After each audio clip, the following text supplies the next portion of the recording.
आदाब, नमस्कार। मैं वसीम अख्तर और आप देख रहे हैं द लीडर हिंदी। यूपी के जिला बरेली में पटाखों के शोर से कुत्ते बंदर हिंसक हो गए हैं। 3 दिन में 500 लोगों को काटा है। जो रेबीज का इंजेक्शन लगवाने के लिए 300 बेड के अस्पताल पहुंचे, उस लात मार दरोगा का अंजाम तय हो गया है, जिसने बाजार में खड़ी बाइकों को स्टाइल में गिराया था। जांच में उसके कृत्य को सीओ ने अमानवीय माना है। धर्मकांटा चौराहे के पास कॉलोनी में रहस्यमयी चोरी हुई है। निदा खान ने अपनी सुरक्षा को लेकर सवाल खड़ा किया है। मौलाना तौक़ीर रज़ा खान का नाम लेकर उनसे जुड़े लोगों पर पीछा करने, फोन पर परेशान करने का इल्जाम लगाया है। जमादिउल अव्वल के चांद की पहली तारीख का ऐलान कर दिया गया है। साड़ी का पल्लू पहिए में फंसने से एक महिला की हालत बेहद गंभीर हो गई है। जब जानलेवा हमले के एक आरोपी को पुलिस ने गिरफ्तार किया तो उसने ये क्यों कहा कि कोर्ट में ही अपनी बात को रखेगा। शील चौराहे पर छेड़छाड़, प्रॉपर्टी डीलर गिरफ्तार। बहनों ने जेल जाकर भाइयों का तिलक किया है। ये और इस तरह की दूसरी बड़ी खबरों की आइए आपको तफसील बताते हैं। कुत्ते बंदर पटाखों से हिंसक, 500 को काटा। खबर थोड़ी चौंकाने वाली है। दीपावली पर प्रदूषण नियंत्रण बोर्ड और बरेली कॉलेज में बॉटनी डिपार्टमेंट ने आंकड़े जारी करके फिजा में बारूद के जहर घुलने की बात कही थी। अब इससे बड़ी बात बताते हैं जो चिकित्सा विभाग के हवाले से आई है। दीपावली से लेकर अब तक बंदर और कुत्तों के काटने पर 300 बेड के अस्पताल पहुंचने वाले मरीजों की तादाद 500 से ज्यादा है। ये बड़ा आंकड़ा है। हमारे नजदीक भी ये चौंकाने वाली बात थी। लिहाजा कंफर्मेशन के लिए हमने सीएमओ डॉक्टर विश्राम सिंह से संपर्क किया। भाई दूज का अवकाश था, हमारी उनसे फोन पर बात हुई। उन्होंने कंफर्म करते हुए कहा कि बंदर कुत्तों को काटने पर रेबीज का इंजेक्शन लगवाने वालों की संख्या लगातार बढ़ रही है। 3 दिन के दौरान 500 से ज्यादा लोगों को काटने की बात सही है। पटाखों के शोर से बंदर कुत्ते हिंसक हुए हैं। उन्होंने शहर से लेकर देहात तक लोगों को निशाना बनाया है। कुत्ते काटने से कुछ लोगों की हालत गंभीर है, जिनका जिला अस्पताल में इलाज चल रहा है। बाइकों पर लात बरसाने वाले दरोगा को सजा। थाना भमोरा के देवचरा बाजार में बाइकों पर लात चलाने वाले दरोगा का अंजाम तय हो गया। वायरल वीडियो पर संज्ञान लेते हुए एसएसपी अनुराग आर्य ने जांच कराई। उसमें दरोगा के ट्रैफिक कंट्रोल के इस अद्भुत तरीके को अमानवीय माना गया है। एक बार फिर आपको वीडियो दिखाते हैं जो गुजरे दिन द लीडर हिंदी के पास भी पहुंचा था। हमने अपने बुलेटिन में इसे प्रमुखता से जगह दी थी।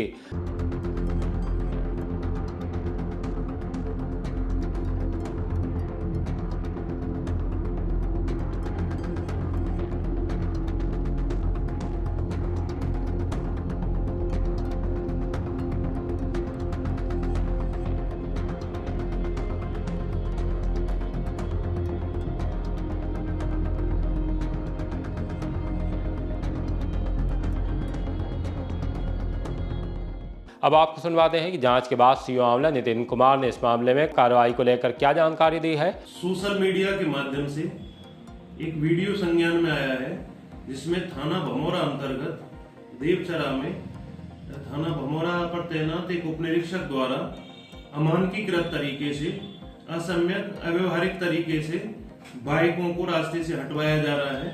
पुलिस जैसे अनुशासित बल में नियमानुसार विधिक तरीके से तथा नागरिकों के साथ अच्छे व्यवहार के साथ कार्रवाई किया जाना अपेक्षित है। इस वीडियो का संज्ञान लिया गया है तथा जांच की गई है। उच्चाधिकारियों को इसकी जांच कर रिपोर्ट प्रेषित की जा रही है। इसमें अनुशासनहीनता और अव्यवहारिक कार्यशैली के लिए उप निरीक्षक उपरोक्त के विरुद्ध नियमानुसार कठोरतम विधिक कार्रवाई अमल में लाई जाएगी। एसएसपी अनुराग आर्य ने भमोरा थाने में तैनात दरोगा नरेंद्र राघव को लाइन हाजिर करने के बाद विभागीय जांच शुरू करा दी है। शील चौराहे पर छेड़छाड़, प्रॉपर्टी डीलर गिरफ्तार। थाना प्रेमनगर के इलाके शील चौराहे पर छात्राओं से छेड़छाड़ का सनसनीखेज मामला सामने आया है। वो यहाँ एक नामी यूनिवर्सिटी में पढ़ती हैं। रात में डोसा खाने के लिए शील चौराहा गई थी। वहाँ 2 प्रॉपर्टी डीलर भी डोसा खा रहे थे। भीड़ ज्यादा होने के सबब 2 में से एक छात्रा ने हाथ पोंछने के लिए प्रॉपर्टी डीलर से टिश्यू पेपर उठाकर देने को कह दिया। इसे प्रॉपर्टी डीलर कुछ और समझने की भूल कर बैठे। डोसा खाने के बाद वो छात्राओं का बुलेट मोटरसाइकिल से पीछा करने लगे। डीडीपुरम में छात्राओं को रोककर उनसे पहले कहा कि आपने 80 रुपए की जगह 90 रुपए का पेमेंट कर दिया है। छात्राएं टालने वाले अंदाज में इग्नोर करके आगे बढ़ गईं। दोनों बुलेट से आगे निकले और थोड़े फासले पर जाकर खड़े हो गए। छात्राओं को रोका, उनमें से एक का मोबाइल नंबर मांगने लगे। मना किया तो बोले अच्छा हमारा नंबर ले लो। छात्राएं उनसे बचने के लिए तेजी से आगे निकल गईं। ये दीपावली की रात की बात है। गुजरे दिन छात्राएं करीब 7 बजे शील चौक पर जनता मेडिकल स्टोर से निकल रही थी। दोनों प्रॉपर्टी डीलर फिर आ गए, पीछा करने लगे। तब उनमें से एक छात्रा ने उनका मोबाइल से वीडियो बना लिया। छात्राओं ने सिलेक्शन पॉइंट चौक चौकी पर पहुंचकर पुलिस को बता दिया। पुलिस ने दोनों प्रॉपर्टी डीलर को पकड़ लिया। उनमें से एक ने धमकी दी है कि बात बहुत आगे तक जाएगी। खैर, पुलिस ने एक छात्र से तहरीर लेकर भारतीय न्याय संहिता BNS की धारा 78 और 351(2) के तहत प्रॉपर्टी डीलिंग का काम करने वाले दिनेश गुप्ता और रोहित कक्कर को गिरफ्तार कर लिया है। इंस्पेक्टर प्रेमनगर सुरेश चंद्र गौतम ने पूछने पर बताया कि दोनों को थाने से ही जमानत पर छोड़ दिया गया है। दोनों छात्राओं में से एक उत्तराखंड और दूसरी पश्चिम बंगाल की रहने वाली है। बरेली में हॉस्टल में रेंट पर रह रही हैं। रिटायर्ड बैंक कर्मचारी के घर रहस्यमयी चोरी। प्रेमनगर थाने के इलाके धर्मकाटा के पास राधा स्वामी इनक्लेव में रहस्यमयी चोरी हुई है। न ताला और न दरवाजा टूटा, लेकिन फिर भी करीब 15 लाख के जेवर और नकदी चोरी हो गई। तब जबकि रिटायर्ड बैंक बाबू राजीव अग्रवाल पत्नी आशा रानी के साथ मुरादाबाद में रहने वाली अपनी बेटी के घर दीपावली की मिठाई देने के लिए गए थे। उनका बेटा उदित बंगलुरु में जॉब करता है। राजीव अग्रवाल जब मुरादाबाद से वापस लौटे तो घर का माहौल सामान्य लगा, लेकिन जब पूजा के लिए चांदी का गिलास तलाशा तो उन्हें चोरी का एहसास हुआ। करीब 30-35 ग्राम सोने की गिल्टी, चांदी के $40, चूड़ियां, चैन और अन्य जेवर, 1 लाख रुपए से अधिक नकदी गायब थी। CCTV चेक किए तो चोरी का रहस्य खुल गया। तब वह हैरान रह गए। घर पर काम करने वाला सफाई कर्मचारी 15 लाख का माल बटोर कर ले जाता दिखाई दे गया।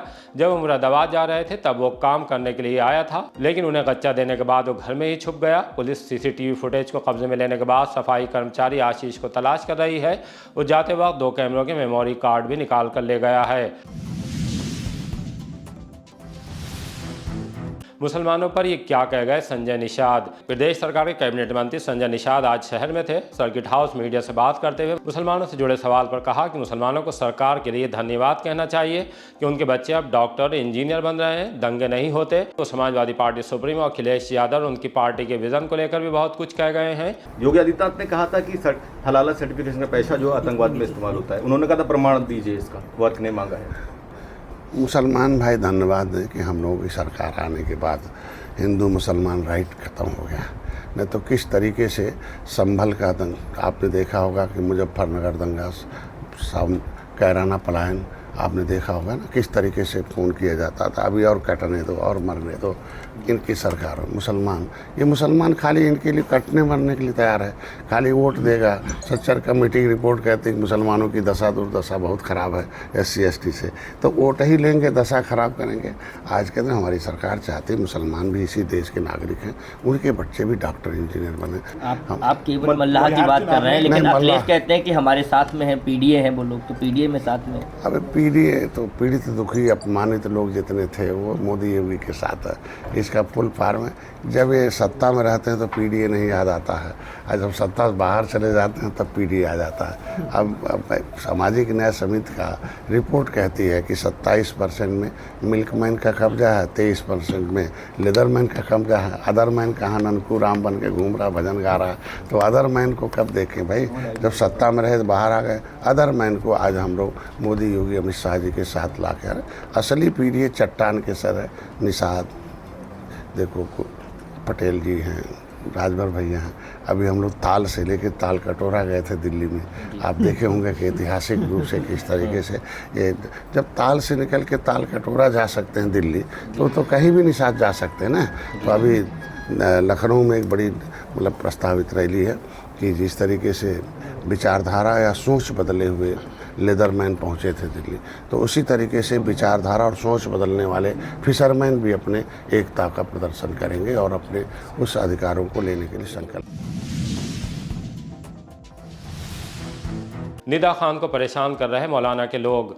आला हज़रत वेलफेयर सोसाइटी के अध्यक्ष निदा खान को कौन परेशान कर रहा है, क्यों कर रहा है? रास्ते में आते जाते उनका पीछा हो रहा है।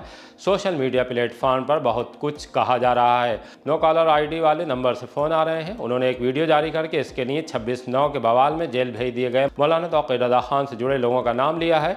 मौलाना के बारे में भी बहुत कुछ कहा है। 10 साल पहले आला हज़रत ख़ानदान में अपनी शादी और तलाक़ का जिक्र किया है। कोर्ट में मामला विचाराधीन होने की बात भी कही है। आप भी सुनिए निदा खान क्या कह रही हैं और वो क्या चाहती हैं। अस्सलामुअलैकुम, मैं निदा खान बरेली से। जैसे कि आप सब जानते हैं कि मेरी शादी दरगाह आला हज़रत में हुई थी और शादी के कुछ टाइम बाद ही हमारे एक डिस्प्यूट हो गए थे काफ़ी सारे, जिसकी वजह से हमारे केसेस कोर्ट में हैं। लेकिन बात करें कि इन 10 सालों में मेरे साथ बहुत कुछ हुआ, बहुत कुछ बदल गया और बहुत सारे लाइफ थ्रेट आए। लाइफ थ्रेट के साथ लोगों ने मेरे ऊपर अटैक भी करे, सब कुछ हुआ इस 10 सालों में।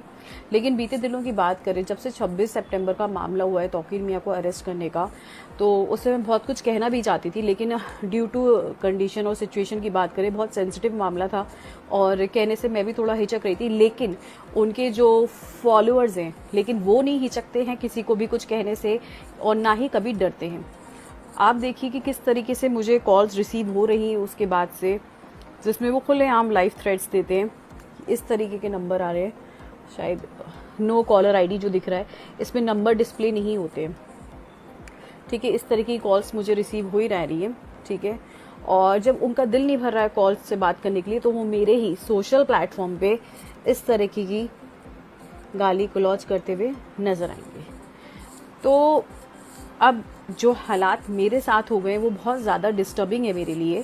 देखा जाए, मैं घर से बाहर निकलूंगी, घर से वापस आऊंगी कहीं से, तो कोई ना कोई आएगा, पहले सीधे जाएगा, फिर देखेगा कि मैं जा रही, फिर वापस घूम कर आएगा, फिर कुछ कह के चला जाएगा, कोई धमकी दे के चला जाएगा, कोई कुछ कह के। मतलब मुझे लगता है कि एक फीमेल सिक्योरिटी नाम की चीज़ मैं मिस करने लगी हूँ यहाँ रहने के बाद, जो कि नहीं होना चाहिए।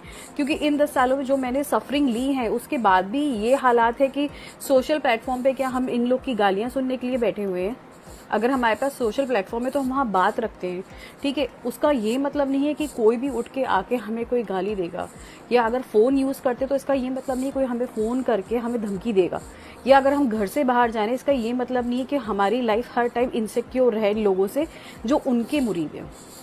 बात रही तौकीर मियां की, तो उन्होंने जो करा उसकी उनको बिल्कुल सही उनके साथ हुआ है। वो जेल में बैठे हैं, उनकी वजह से इतने सारे मुसलमान सफ़र कर गए, जाने अनजाने। उन्होंने जो ब्रेन वॉश करा लोगों का, जो कि बहुत ही बेइंतहा गलत चीज़ उन्होंने करी है। और रही उनकी फैमिली की बात, जैसे कि हम जानते हैं कि अरसलान मेरा ब्रदर इन लॉ था पहले, उसके एक उवैस करके एक लड़का है जो उसके साथ रहता है और उसका नाम भी FIR में है।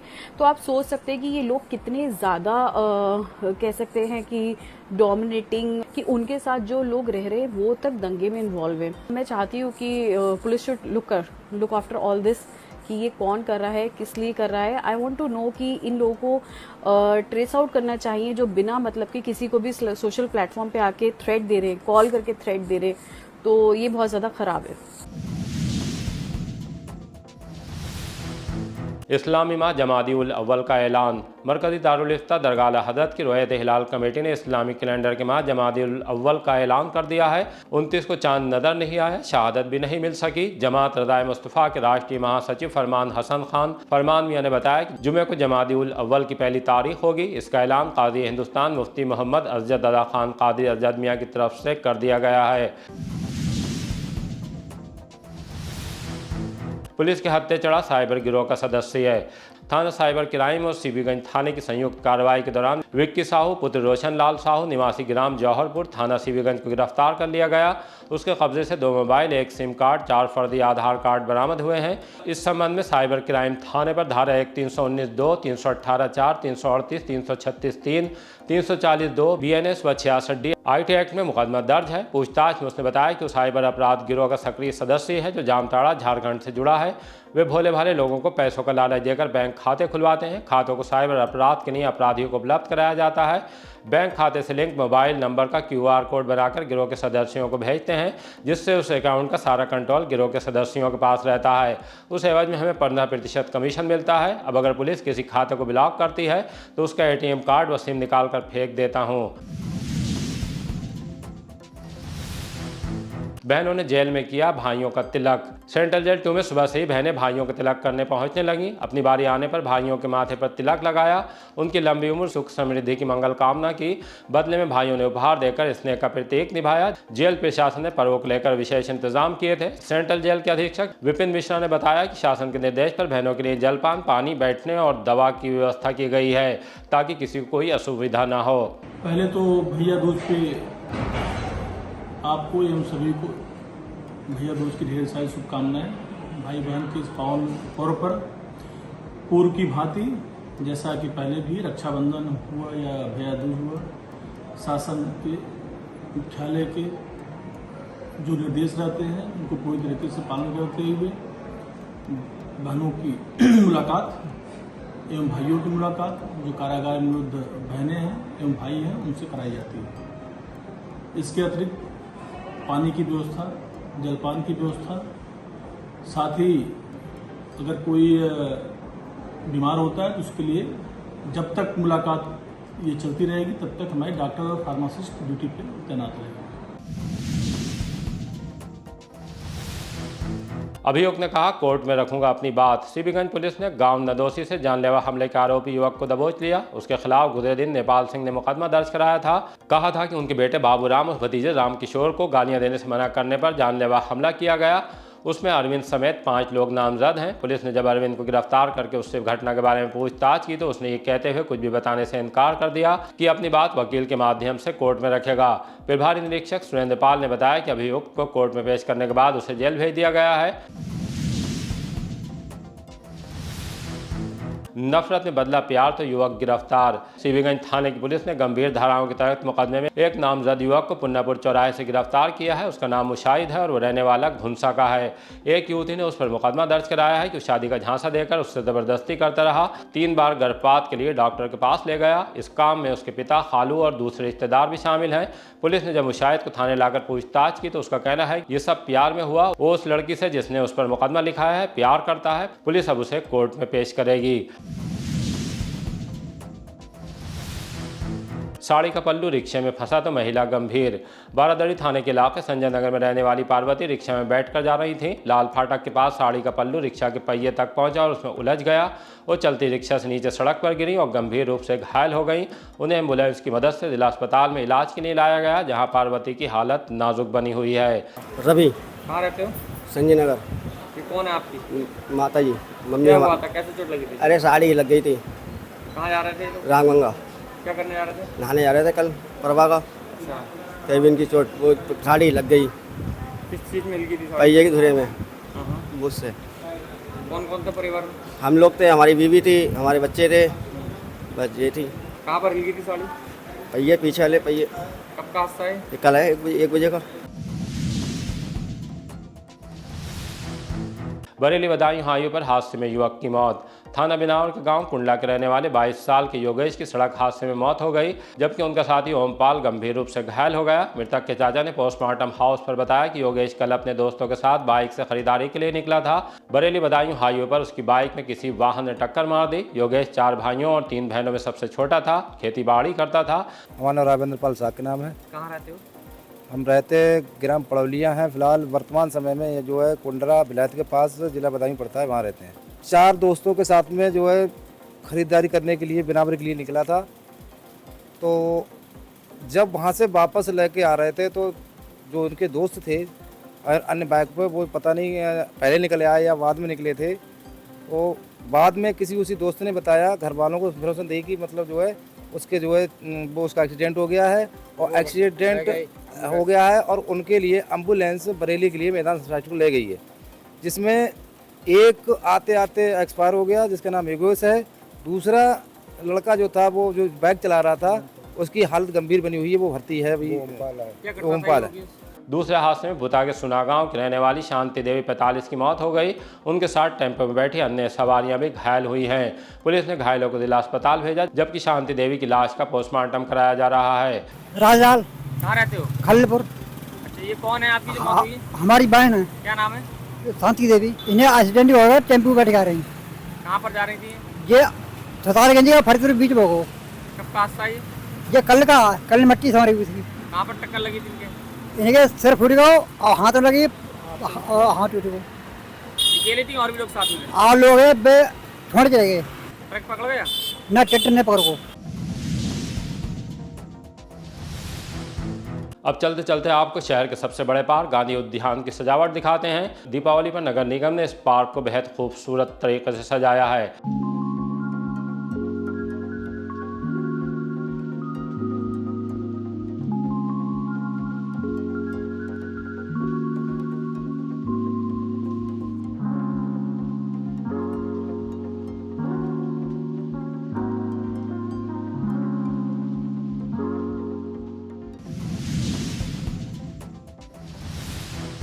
इसी तरह की ताज़ा अपडेट जानने के लिए देखते रहिए द लीडर हिंदी।